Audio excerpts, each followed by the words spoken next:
বন্ধুরা স্বাগতম জানাই আপনাদেরকে জনকল্যাণ প্রকল্প ইউটিউব চ্যানেলে এবং আপনারা যারা ফেসবুক পেজ থেকে দেখছেন তাদেরকেও স্বাগত জানাই। জুলাই মাসে কি একসঙ্গে ৬,০০০ টাকা পেতে চলেছেন অন্নপূর্ণা ভাণ্ডারের উপভোক্তারা? মুসলিম মহিলারা কি এই প্রকল্প থেকে বঞ্চিত হবেন? আর কারা জুলাই মাসে টাকা পাবেন এবং কারা পাবেন না? এই তিনটি প্রশ্ন এখন পশ্চিমবঙ্গের লক্ষ লক্ষ মহিলার মনে কিন্তু ঘুরপাক খাচ্ছে। সোশ্যাল মিডিয়া থেকে শুরু করে বিভিন্ন জায়গায় এই বিষয় নিয়ে নানা ধরনের খবর ছড়িয়ে পড়েছে। কেউ বলছেন ৬,০০০ টাকা একসঙ্গে দেওয়া হবে, আবার কেউ বলছেন মুসলিম মহিলাদের টাকা বন্ধ করে দেওয়া হবে। তাই আজকের এই ভিডিওতে আমরা সমস্ত বিষয়টিকে বিস্তারিতভাবে আলোচনা করব। কাজেই এই ভিডিওটি একটু স্কিপ না করে শেষ পর্যন্ত অবশ্যই দেখতে থাকুন, এবং আপনি যদি আমাদের এই চ্যানেলে নতুন হয়ে থাকেন তাহলে অতি অবশ্যই চ্যানেলটিকে সাবস্ক্রাইব করে রাখুন এবং পাশের বেল আইকনে ক্লিক করে অল নোটিফিকেশান সিলেক্ট করে রাখুন পরবর্তী ভিডিওগুলো সবার আগে পাওয়ার জন্য। এবং আপনি যদি ফেসবুক পেজ থেকে আমাদের এই ভিডিওটি দেখেন তাহলে পেজটিকেও ফলো করে রাখতে কিন্তু ভুলবেন না। তো চলুন আজকের মূল ভিডিওতে আমরা প্রবেশ করি এবং সমস্ত প্রশ্নের উত্তরগুলো এক এক করে জেনে নিই। আচ্ছা, প্রথম প্রশ্ন হলো, জুলাই মাসে কি ৬,০০০ টাকা পাওয়ার বিষয়টি আসলে কি?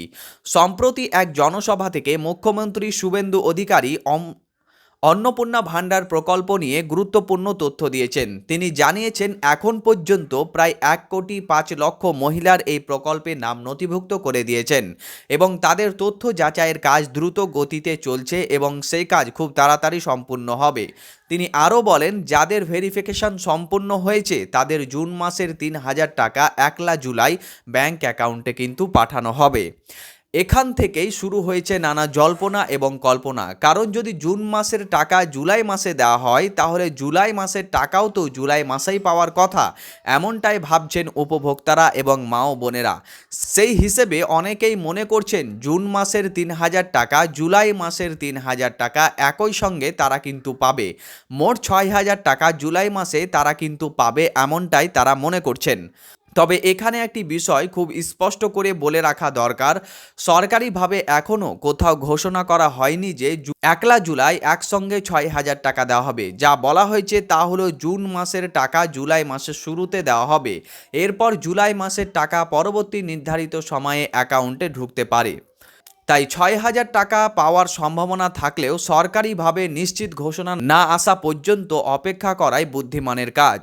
এবং আমরা শুধু যেটা সামনে এসেছে সেটাই আপনাদেরকে বললাম এবং আপনারা সেটাই মেনে থাকুন। আমাদের কিন্তু এতে কোনো হাত নেই যে আমরা আপনাদেরকে টাকা পাইয়ে দিতে পারবো বা আমরা যে কথাগুলো বলছি সেগুলো বাড়িয়ে চাড়িয়ে বলছি। যেমন যেমন এসেছে তেমন তেমন এক্স্যাক্টলি আপনাদেরকে কিন্তু বলার চেষ্টা করছি। আচ্ছা, এবার দ্বিতীয় প্রশ্ন হচ্ছে, সবাই কি টাকা পাবেন? এই প্রশ্নের উত্তর হলো না। অনেকেই ভাবছেন ফর্ম জমা দিয়েছি মানেই টাকা পেয়ে যাব, কিন্তু বিষয়টি মোটে এতটাও সহজ নয়। আপনি অনলাইনে আবেদন করুন বা অফলাইনে ফর্ম জমা দিন, দুই ক্ষেত্রেই আপনার আবেদন কিন্তু যাচাই করা হবে। আপনি যে সমস্ত তথ্য দিয়েছেন সেই সমস্ত তথ্য অফিসের সিস্টেমে কিন্তু পৌঁছে যাচ্ছে। এরপর সংশ্লিষ্ট অফিসার কর্মীরা আবেদন খুলে দেখে নাম সঠিক আছে কিনা, আধার নম্বর সঠিক আপনি দিয়েছেন কিনা, ভোটার তথ্য আপনার সঠিক আছে নাকি বেঠিক আছে, এবং ব্যাংক অ্যাকাউন্টের যে তথ্য আছে সেগুলো সঠিক না বেঠিক, সমস্ত যোগ্যতা শর্ত পূরণ হয়েছে কিনা, সেই সমস্ত জিনিসটি কিন্তু আধিকারিকরা খতিয়ে দেখছেন। এবং তারপরেই যদি আপনাদের সমস্ত কিছু ঠিক থাকে তবেই আবেদনটিকে অনুমোদন করা হচ্ছে, এবং নচেত যদি না ঠিক থাকে তাহলে কিন্তু সেটিকে রিজেক্ট করে দেওয়া হচ্ছে। এরপর তা উচ্চতর পর্যায়ে ভেরিফিকেশনের জন্য চলে যাচ্ছে এবং ভেরিফিকেশনটি সম্পূর্ণ হওয়ার পরেই কিন্তু আপনার অ্যাকাউন্টে টাকা ছাড়া হবে। অর্থাৎ শুধুমাত্র আপনি আবেদন করলেই হবে না, বরং আপনার আবেদনটি অ্যাপ্রুভড হতে হবে, তবেই কিন্তু আপনার টাকা জুলাই মাসে ঢুকে যাবে। এরপর আরও একটি বড় প্রশ্ন হলো, কারা জুলাই মাসে টাকা পাবেন না? এখন আসি সবচেয়ে গুরুত্বপূর্ণ অংশে। এই অংশটি খুবই একটি গুরুত্বপূর্ণ এবং জটিল বিষয়। যে সমস্ত আবেদন এখনও পেন্ডিং অবস্থায় রয়েছে তারা জুলাই মাসের প্রথম দফায় টাকা নাও পেতে পারেন।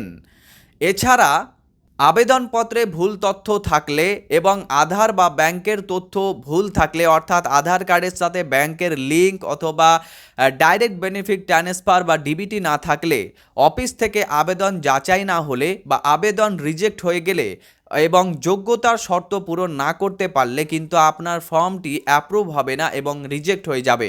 তাহলেও কিন্তু টাকা পাওয়া যাবে না জুলাই মাসে। আপনি হয়তো চাতক পাখির মতো চেয়ে আছেন যে আপনার টাকা ঢুকে যাবে, কিন্তু এই শর্তগুলো যদি সত্যি পূরণ না হয় তবে কিন্তু টাকা পেতে অনেকটাই দেরি হয়ে যাবে এবং এরপরে হয়তো আপনাকে আবারও নতুনভাবে সে ফর্মটি এডিট করে সাবমিট করতে হতে পারে। অতএব আপনাকে এখনও টাকা পাবেন নাকি পাবেন না সেটা বলা নিশ্চিত যাচ্ছে না। এবার আরও একটি গুরুত্বপূর্ণ প্রশ্ন হলো, অন্নপূর্ণা ভাণ্ডারের প্রধান যোগ্যতার শর্তগুলো কি কি? অনেক মানুষ এখন অবধি জানেই না যে প্রধান যে শর্ত রয়েছে সেগুলো কি কি। টাকা পাওয়ার জন্য আবেদনকারীকে কয়েকটি গুরুত্বপূর্ণ শর্ত কিন্তু পূরণ করতে হচ্ছে। প্রথমত, আবেদনকারীর বয়স 25 থেকে 60 বছরের মধ্যে হতে হবে, এটা আমরা সকলেই জানি এবং অনেকে জানেও না। দ্বিতীয়ত, তিনি সরকারি চাকরি বা বেসরকারি চাকরিতে নিয়োজিত থাকতে পারবেন না। এবং তৃতীয়ত, তিনি নিয়মিত বেতন বা পেনশন প্রাপক হতে পারবেন না। চতুর্থত, তার নাম চূড়ান্ত ভোটার তালিকায় থাকতে হবে। এসআইআরে যদি তার নাম ডিলিট হয়ে যায় তাহলে কিন্তু তিনি পাবেন না। পঞ্চমত, তিনি আয়কর দাতা হলে এই প্রকল্পের সুবিধা কিন্তু পাবেন না, এটা আমরা সকলেই জানি। এই শর্তগুলোর মধ্যে কোনো একটি না মানলেও আবেদন কিন্তু বাতিল হয়ে যেতে পারে এবং বাতিল হলে আপনাকে কিন্তু রিজেক্ট করে দেওয়া হবে এবং আপনার টাকা কিন্তু ঢুকবে না। এখন আবেদনকারীদেরকে কি করা উচিত, এটাও একটা বড় প্রশ্ন। সত্যি বলতে বর্তমানে আবেদনকারীদের খুব বেশি করার কিছু প্রয়োজন নেই। আপনারা আবেদন জমা দিয়েছেন, এখন ভেরিফিকেশনের জন্য অপেক্ষা করতে থাকুন। তবে যারা খুবই চিন্তিত আছেন তারা আধার কার্ড বা ভোটার কার্ড নিয়ে বা আপনি যে অনলাইনে সাবমিট করেছেন তার যে একটি নাম্বার দেওয়া হয়েছে সেই নাম্বারটি নিয়ে আপনাদের পঞ্চায়েত অফিস, বিডিও অফিস বা পৌরসভা অফিসে গিয়ে আবেদনটির বর্তমান অবস্থা সম্পর্কে খোঁজ নিতে পারেন যে আপনার যে স্ট্যাটাসটি কী অবস্থায় রয়েছে। যদি ভবিষ্যতে স্ট্যাটাস চেক করার জন্য কোনো পোর্টাল চালু হয় অথবা আবেদন এডিট করার সুযোগ দেওয়া হয় তাহলে আমরা কিন্তু সবার আগে আপনাদেরকে জানিয়ে দেব এবং শিখিয়ে দেব কিভাবে সে কাজগুলো করবেন। এবং আরও একটি গুরুত্বপূর্ণ প্রশ্ন হচ্ছে, মুসলিম মহিলারা কি এই টাকা পাবেন না?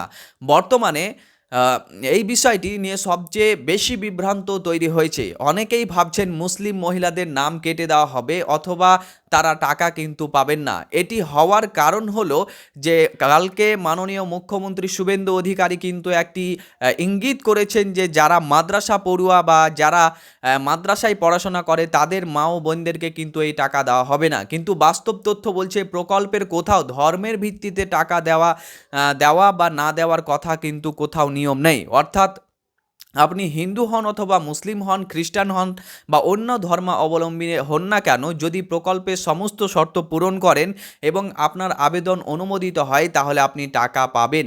এর আগে যে 3,000 টাকা দেওয়া হয়েছিল সেখানেও বিভিন্ন ধর্মের মহিলারাই সুবিধা পেয়েছেন। তাই শুধুমাত্র ধর্মের কারণে যে কেউ বঞ্চিত হবেন এমন কোনো নির্দেশ কিন্তু দেওয়া হয়নি, এখনও পর্যন্ত প্রকাশিতও হয়নি।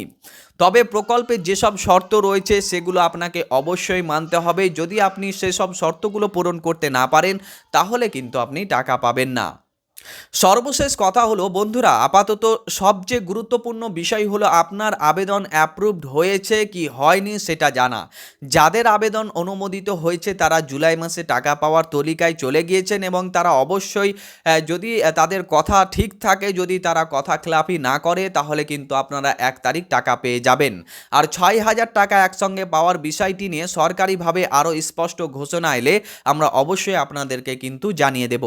অন্নপূর্ণা ভাণ্ডার প্রকল্পের নতুন আপডেট, টাকা দেওয়ার তারিখ, স্ট্যাটাস লিঙ্ক চেক, আবেদন সংশোধনের সুযোগ কিংবা নতুন কোনো সরকারি ঘোষণা এলে সবার আগে বা সবার প্রথমে সেই খবর জানতে আমাদের এই চ্যানেলটিকে আপনি অবশ্যই সাবস্ক্রাইব করে রাখুন এবং ফেসবুক পেজ থেকে যদি আপনি আমাদের এই ভিডিওটি দেখে থাকেন তাহলে পেজটিকেও ফলো করে রাখতে কিন্তু ভুলবেন না। দেখা হবে আপনার সাথে পরবর্তী আরও একটি ভিডিওতে। ততক্ষণ পর্যন্ত ভালো থাকুন, সুস্থ থাকুন।